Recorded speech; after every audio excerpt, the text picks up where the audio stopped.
Panggil ke bini. Itu sekali tunjuk bini itu balik dia.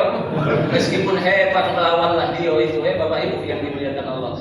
Jadi Bapak Ibu, seseorang yang berjiwa berpuasa dan dibentuk dengan ketakwaan, maka dia cuma hanya takut kepada Allah.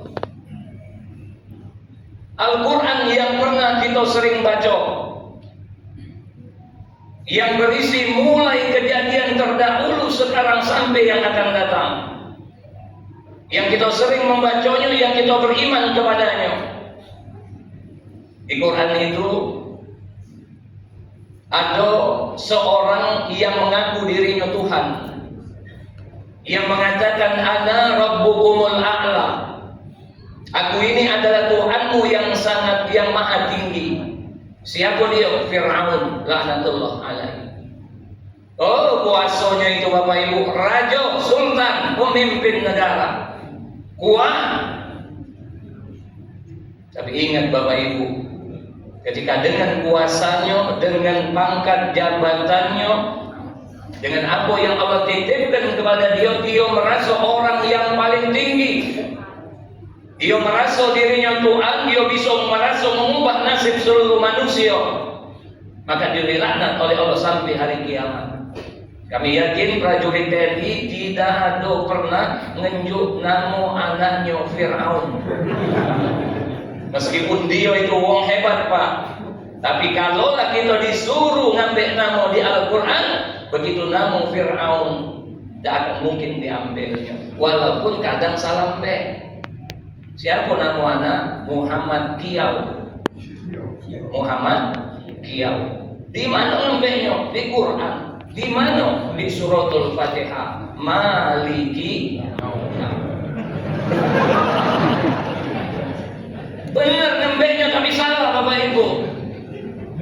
Dalam hidup ini yang namanya pangkat jabatan itu ada masanya. Jangan pernah karena pangkat dan jabatan kita merasa diri kita hebat. Bapak Ibu, halo. Dalam hidup ini tidak ada yang terus-terusan. Catat itu, termasuk ceramah ini. Sabar be, nunggu ceramah ini. Walaupun kadang hati itu sakit dengar bacanya aku yang diomongin. Maaf nih Andi, katanya tadi gas kan? Sekarang kita Ustaz yang lagi ceramah ya. Ini dengarlah kalau semuanya mesti dengar. Kalau kita Bapak Ibu menerima nasihat itu, yang paling penting pendengaran dipakai. Kami ceramah Pak di lembaga buta, maaf ini. Wong buta galau Pak jamaahnya. Dak pacak melihat, tapi pacak dengar. Enak Pak ceramah di depan mereka. Oh, enak. Tidak baca ningok Pak. Tidak bisa melihat Pak Habib, tapi bisa mendengar. Tapi ceramah di depan yang ngeliat ini, tapi pura-pura. Itu paling dalam. Makanya Allah nyatakan di dalam Quran, A'udzu billahi minasyaitonir rajim. Bismillahirrahmanirrahim.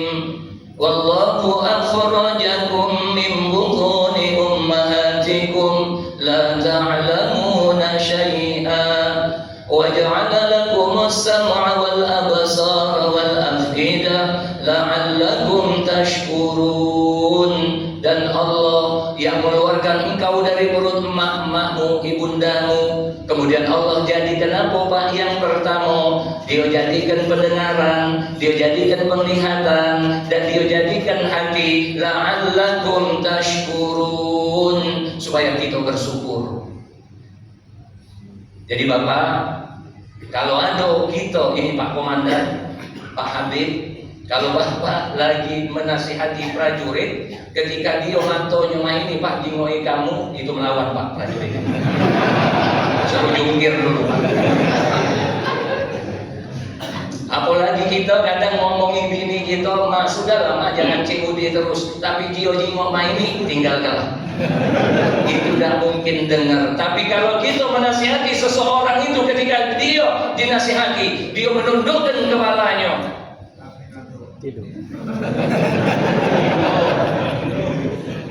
Berarti apa Pak? Dia mendengar ucapan kita itu.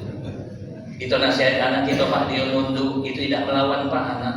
Tapi begitu dia melihat kita main, itu melawan. Makanya itu Bapak Ibu, yuk kalau kita sedang dengar ceramah, tolong mata ini jangan melihat siapa yang ngasih ceramah. Benar ini? Melawan. Bukan maknanya itu Bapak Ibu, kalau dengar ceramah ini tidak usah melihat siapa yang ngasih ceramah, tapi dengarkan apa yang keluar dari mulut penceramah itu. Meskipun maaf Pak, seekor ayam itu kecil Pak, tapi kalau ada yang keluar dari belakangnya itu namanya telur. Gajah itu besar Pak, besar gajah itu. Tapi begitu dia mengeluarkan gumpelan itu, maka itu namanya tidur. Tidak usah diambil. Kenapa Bapak Ibu? Tolong dalam hidup ini suka-sukalah kita mendengar, apalagi ibu-ibu suka-suka yang dengar bapak ya, galak-galak ngomong dengaran omongan bini. Kaki kalau di ujung akhir hayat dia itulah yang nalkin kau. Waktu di mana nalkin kau? Bukan di mata, loh, di telinga kanannya. Ibu suaminya datang ketika ibu sakaratul maut, karena organnya itu cuma kuping yang bisa mendengar, mungkin dia tak ada daya lagi. Maka pada saat itu suaminya ngomong, ma, ucapkan ma, la ilaha illallah. Ibu kalau galak dengar omongan lagi, ibu langsung tapi kalau tidak, ibu marah dengan laki waktu itu. La ilaha illallah. Udah lain kamu. Ngajar-ngajarin, baca laku. Apa uji lakinya? Ya sudah, matilah dia. Aku galak-galak dengar Pak. Ya, niat ini Pak. Seorang yang bertakwa itu dia cuma takut dengan Allah, dengan komandan Pak Ustaz. Boleh takut. Halo. Bapak, takut di sini maknanya takutnya karena Allah. Coba pesanannya. Kalau seumpama dipanggil komandan pada saat panggilan sholat, mana yang didulukan?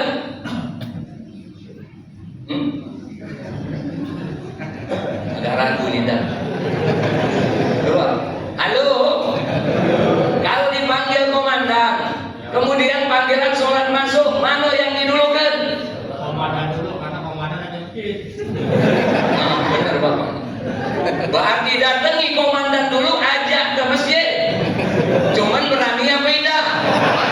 Sudah lah. Ngomong baik.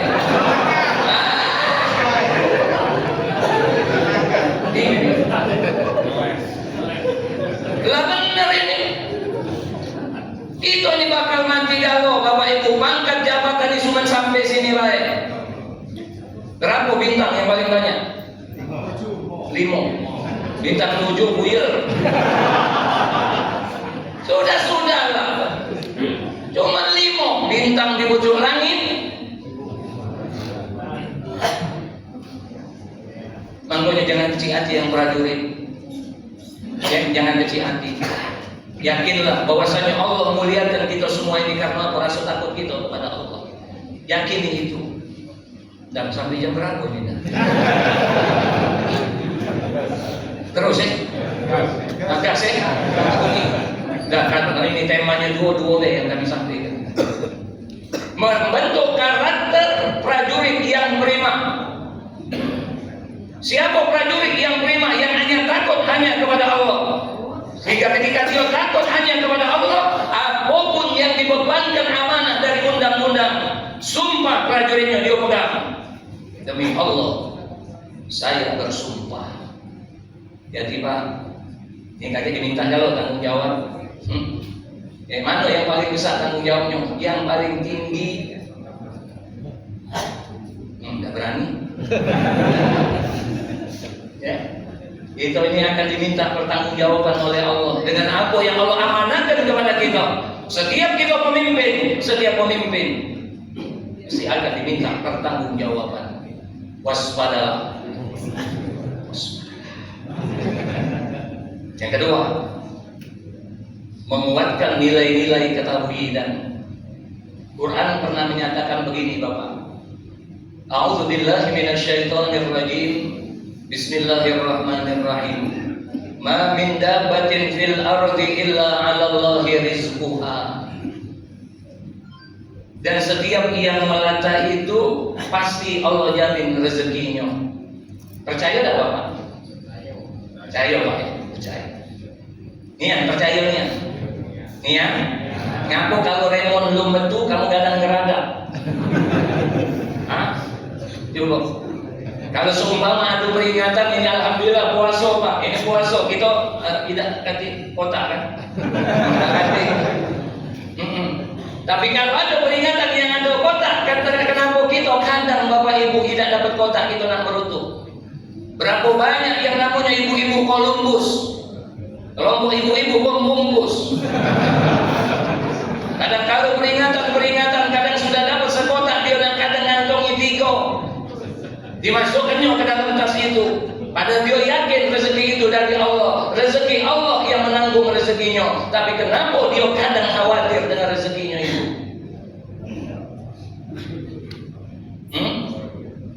Pak, ada rezeki yang mesti kita cari, berusaha kita Pak. Tapi ada juga rezeki itu yang kadang datang dewek. Bapak remontnya berapa banyak keluarnya? Sebulan atau 2 kali? Kalau gajian berapa kali Pak? Sekali. Itulah prajurit TNI. Tapi kalau Ustadz Pak siap jam dia gajian. Maaf mana? Hari ini baik kami 6 kali gajian sampai ke tengah malam. Tapi bisa tak Pak Ustadz kadang lepas rezeki itu? Bisa Pak. Yang paling kami khawatir Pak, kalau diundang TNI, khawatir kami. Galak berubah-ubah. Kalau nak sakit-sakit Pak, hati-hati. Bukan nyindir. Bukan yoyonya, gak cetonya sebelum Ramadan minta. Pas Ramadan dah jadi. Sudah-sudah lah. Begitu dah jadi, tahu-tahu jadi. Begitu tahu-tahu jadi, dah jadi lagi. Oi, kalau nak sakit bukan THK yang undang ini. Sudahlah, Allah kalau yang ngatur rezeki. Buktinya apa? Memang kemarin dah jadi, hari ini jadi. Sudahlah Pak, sudah tak usah khawatir. Mudah-mudahan komandan mengerti lah berapa kali dah jadi.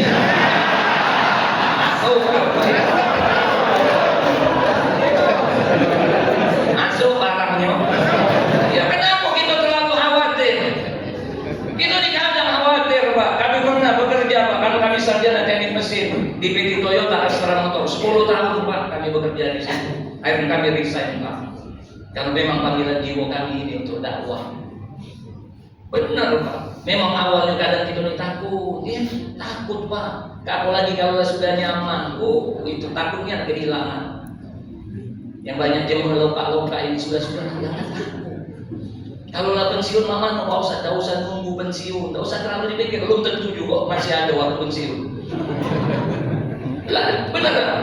Yang penting sekarang mama kita berbuat baik, yakin Pak dengan Allah. Lah siapa kita ini? Apa ketika komandan lahir dia langsung ngadu pangkatnya? Umpama begitu lahir, naik dah.